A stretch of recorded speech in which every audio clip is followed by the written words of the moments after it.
Olá pessoal, tudo bem?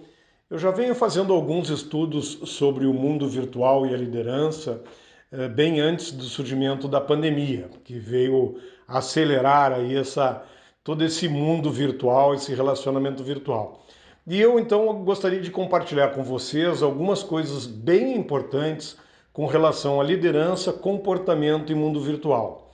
Nossa primeira conversa, eu vou ficar um pouco no presencial e queria relembrar algumas coisas sobre liderança e sobre, vamos dizer assim, quais são os comportamentos e atitudes da liderança, mesmo no presencial, porque às vezes parece que a gente, como do dia para a noite, desapareceu o relacionamento presencial, né? E isso não vai voltar. Ele vai voltar e muitas das coisas, se não a grande maioria das coisas das metodologias, dos sistemas, dos comportamentos, das atitudes que a gente usa no presencial, a gente também vai continuar usando mesmo no virtual. Claro que de uma forma bem diferente e com um entendimento bem diferente de como as coisas se dão.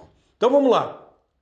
Primeiro, é importante a gente lembrar algumas das competências e atitudes que foram listadas numa pesquisa da WGSN, do LinkedIn, chamado Futuro do Trabalho, que foram 10. Eles falaram de criatividade, colaboração, comunidade, transparência, compartilhamento, presença, capacidade de experimentação, empatia, inteligência emocional e espírito empreendedor.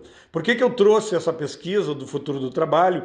Porque nessa mesma pesquisa eles falam algumas coisas que são importantes da gente prestar atenção. Primeiro, que nós estamos caminhando para um mundo da linguagem universal, vamos chamar assim. Um mundo em que a gente vai se comunicar muito mais através de imagens e personagens do que necessariamente pela escrita. Não é que a escrita vá desaparecer.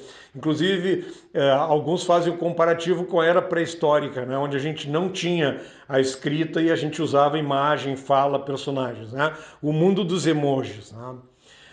O segundo ponto também, ainda na pesquisa, fala da velocidade e do número de informações que estão sendo disponibilizadas para nós, o que gera uma síndrome chamada de FOMO, né? É uma síndrome, na verdade FOMO é uma sigla americana, Fear of Missing Out, que é o medo de perder as coisas, né?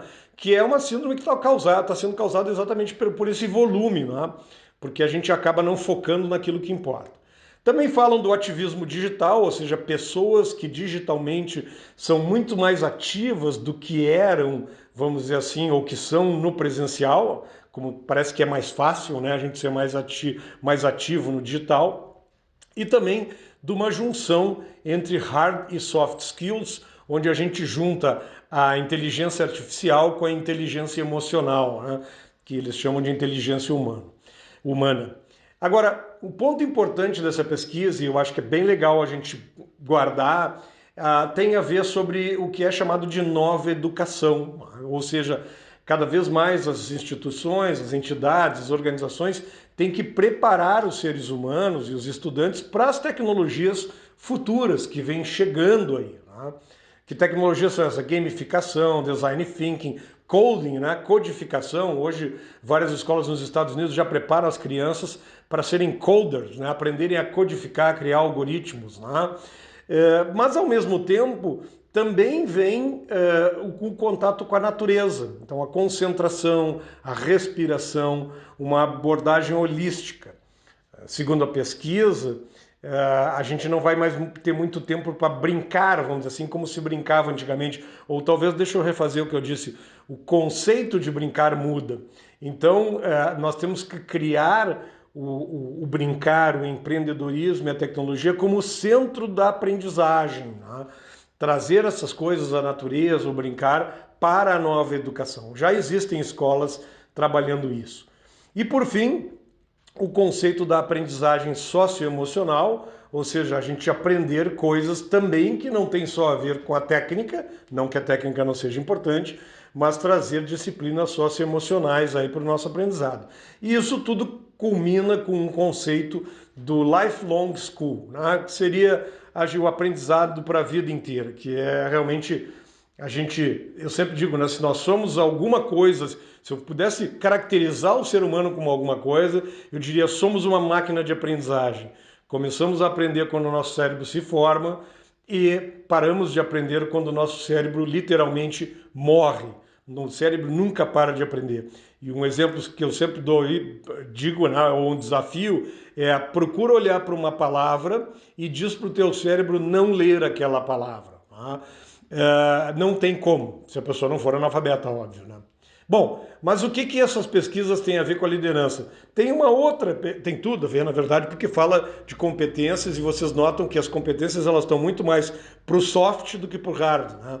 Mas tem uma outra pesquisa também que eu acompanho desde 2011, que é a chamada a Global Human Trends Capital, da Deloitte, que agora no ano de 2020 foi lançada bem no meio aí da, vamos dizer assim, da pandemia, né? E ela, o nome dessa pesquisa, todos os anos eles dão um nome, né? Mas eles dizem assim, o paradoxo como um caminho para a frente. Ou seja, nós vamos viver cada vez mais um mundo paradoxal. Depois, essa pesquisa também constata, aliás, um detalhe importante sobre essa pesquisa, ela é feita no mundo inteiro, em torno de 8 mil a 10 mil pessoas, entre profissionais em geral, executivos de todos os países, aí, os principais países do Brasil tem uma participação grande, Estados Unidos, óbvio, Índia. A outro ponto que eles trazem é um conceito de human-centered, né? Centro no ser humano. É muito gozado isso, porque nós, da área de gestão de pessoas, sempre falamos, né, que o mundo deveria ser centrado no ser humano. Mas vem uma ideia de humano e tecnologia juntos, né? Uma ideia de que nós temos que ajudar o ser humano a ser feliz, a buscar sua satisfação com a tecnologia, porque a tecnologia não tem mais jeito, ela faz parte da nossa vida e vai continuar fazendo. Então, 4 forças aí dessa pesquisa que são importantes, que nesse primeiro ponto aqui que eu tô, nesse primeiro podcast que eu estou compartilhando com vocês, eu gostaria de deixar. Um é o senso de pertencimento, ou seja, as pessoas cada vez mais querem pertencer a algo, querem se conectar com um propósito. O segundo ponto é o conceito de empreendimento social, que é uma empresa que sim visa lucro, mas para produzir esse lucro, ela cuida da sociedade onde ela está inserida. O Nélio Arantes, num livro chamado Empresas Válidas, ele diz, empresa válida, vamos refazer, olhem a empresa como uma instituição que recebe uma autorização da comunidade, da sociedade, para produzir um bem e serviço que essa comunidade ou sociedade vai consumir. Se neste ato dela entregar esse bem, esse produto ou serviço, ela não cuidar dessa sociedade, ela fizer mal para essa sociedade, segundo o conceito do Nélio, ela é uma empresa não válida. Ela não deveria existir, ou seja, ela não tem razão social, razão para existir na sociedade. Logo depois vieram os movimentos aí do capitalismo consciente, do próprio Raj Sisodia, toda aquela discussão de propósito. Bom, mais 2 pontos.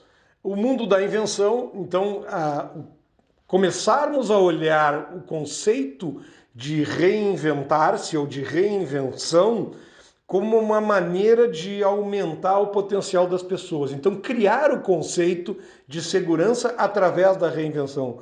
Porque reinventar-se vai ser a coisa mais concreta daqui para frente. Então, nós não podemos criar esse mundo de reinvenção como algo que nos faça mal. Tá? Podemos depois discutir mais à frente como é que a gente faz isso. Mas a pesquisa traz uma ideia de criar segurança através da reinvenção. E para isso, a gente tem que transformar a incerteza numa perspectiva de informação. Ou seja, não adianta, nós não vamos conseguir sair da incerteza, né? Dominar a incerteza. O que a gente vai conseguir é trazer uma perspectiva com base na informação. Essa é mais ou menos a ideia.